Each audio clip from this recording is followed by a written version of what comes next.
4차 산업혁명의 기초 골격이라고 할 수 있는 인공지능, 사물인터넷, 빅데이터를 위한 투자를 확대하고 세계는 지금 기술력 전쟁 중인데요. 자칫 뒤처지면 그 간격은 더욱 극복할 수 없게 됩니다. 창의적인 인재가 절실한 요즘이죠. 요즘의 대학은 어떤 교육으로 인재를 육성할까요? 한 대학의 연구실에선 자율주행 로봇 연구가 한창입니다. 스스로 주변을 살피고 장애물을 감지하며 목적지까지 최적 경로를 찾아가는 로봇. 활용할 곳이 많겠는데요. 이 대학에는 로봇 동아리가 활발히 성과를 내고 있습니다. 수업을 마친 뒤 동아리방에 모여 로봇 연구를 하는데요. 최근엔 태권 로봇을 제작 중입니다. 로봇 제작을 위해서는 각 분야 첨단 기술이 필요한데요. 오른쪽으로 돌아.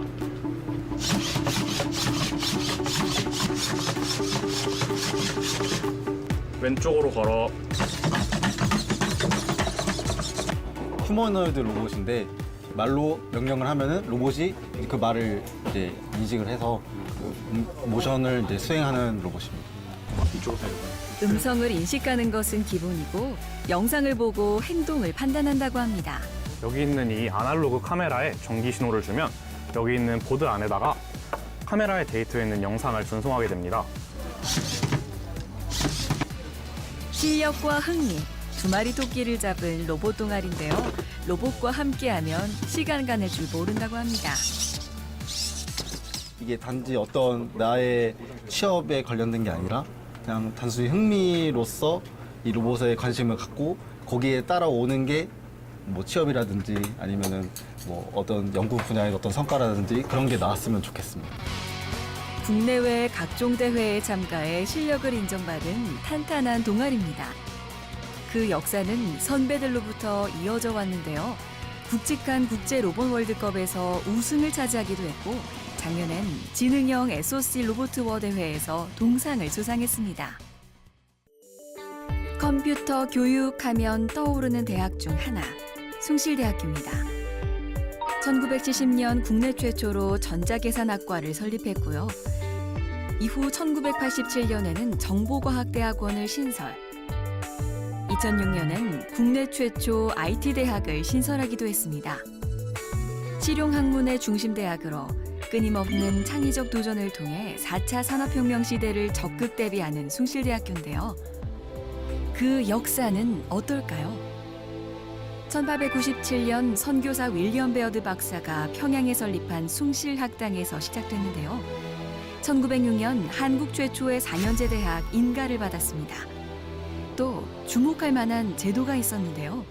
학교 내에다가 배우고 가르치는 어떤 그런 관계뿐만이 아니고 학생들에게 실용적인 어떤 그런 기술을 익히고 또 그 기술을 통해서 학생들이 졸업을 해서 자립을 할 수 있는 어떤 그런 능력을 키워줘야 되겠다라고 생각을 하고 윌리엄 베어드 박사께서 기계창이라는 별도의 어떤 학교 내의 기관을 설립을 합니다.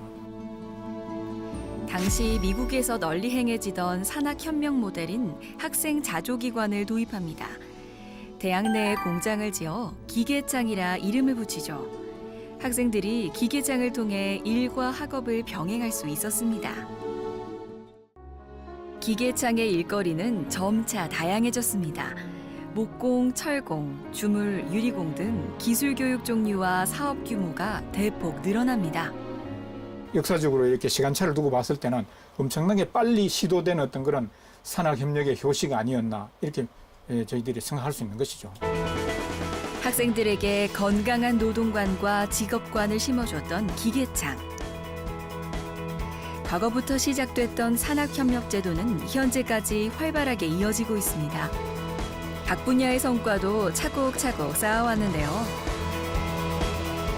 기계공학, 스마트 시스템 소프트웨어 학과 학생들이 국제대학생 창작자동차 경진대회에서 자율주행 자동차 경주 부문 동상을 수상하기도 했습니다. 앞으로의 연구도 기대가 되는데요. 실제 기계창에서 학비를 마련했던 학생들은 몸소 익힌 기술 능력으로 이후 우리나라 산업계에 큰 발자취를 남기기도 했습니다. 4차 산업혁명 시대를 맞아 더욱 세분화되고 전문화된 수업을 진행하고 있습니다. 새로운 학부도 생겨나고 있는데요. 예, 융합특성화 자유전공학부가 실제로 있습니다. 그래서 저희는 2017년도에 처음 이제 신입생을 받았고요. 지금 이제 그 학생들이 2학년 올라갔고 현재 1학년이 137명 저희가 받은 상태고 보통 말하는 이제 자유전공학고 좀 틀리게 융합에 대한 특성화를 좀 진행을 해서 저희가 실행하고 있습니다. 2017년에 신설된 융합특성화 자유전공학부. 융합적 역량을 지닌 창의적 인재 양성을 위해 만든 학부입니다. 아마 4학년 정도 되게 되면 이제 캡산 설계, 종합 설계를 하게 되면은 문과 이과를 아우르는 뭔가 그 작품이 나오게 될 거고 그런 부분의 경험이 분명히 사회에 나가서도 어떤 네트워크나 이런 부분에 좀 더 본인의 능력을 확실하게 보여줄 수 있는 그런 부분들이 도움이 될 거라고 생각합니다. 사회에서 전문인을 원하는 만큼 대학생들 취업에 대해 어느 때보다 더욱 치열하게 고민하고 있습니다. 또 신설된 학과가 있습니다. DIY 자기설계 융합 전공. 기존에 있던 커리큘럼대로 따라가야 하는 약간 그런 틀이 있고 약간 단점이 있는데 자기설계 융합전공 같은 경우는 자기가 처음부터 다 끝까지 스스로 설계를 해가지고 모든 과목을 다 자기가 설계해서 들어야 되는 과목이기 때문에 좀 더 그런 쪽에 장점이 있는 과목이고 DIY 자기설계 융합 전공은 학생이 모든 교과목을 스스로 구성합니다. 의생명 시스템학부의 박동현 학생은 유비쿼터스의 공학을 직접 설계해 필요한 수업으로 시간표를 채웠습니다. 학부 생활에서 가장 중요한 거는 아마 자기가 뭘 하고 싶을지를 정하는 것 같아요. 그래서 그거에 대해서는 확실하게 말씀드릴 수 있는 게 제가 이 과목을 설계하면서 또 들으면서 이쪽에 대한 공부를 더 많이 하게 되고 이게 더 전문성을 키워갈 수 있고 그다음에 평생 직장으로도 나중에 손색이 없을 만큼 제가 이렇게 가지고 갈 수 있는 그런 것 같습니다. 실용적 학문을 추구하며 대학 교육의 세기를 닦아온 숭실대학교. 기계창을 통해 산학협력의 기틀을 마련했고 반세기 동안 컴퓨터 교육 혁신을 선도해왔습니다. 앞으로 추구하는 교육은 어떤 모습일까요?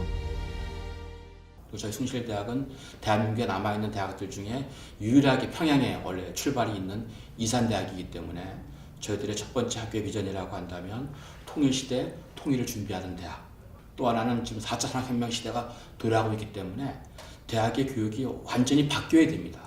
거의 혁명적으로 바뀌어야 되는데 저희 숭실대학은 그러한 시대에 발맞춰서 통일시대 때 창의적으로 꿈꾸고 도전하는 인재를 양성하는 것이 또 하나의 목표입니다. 첨단 시대에 발맞춰 대학의 교육도 변화하고 있습니다. 다가오는 통일시대, 창의적 인재를 키우는 것은 이 시대를 살아가는 우리 국민이 풀어야 할 과제인데요. 그 어느 때보다 숭실대학교와 같은 실용의 교육이 필요한 때가 아닌가 싶습니다.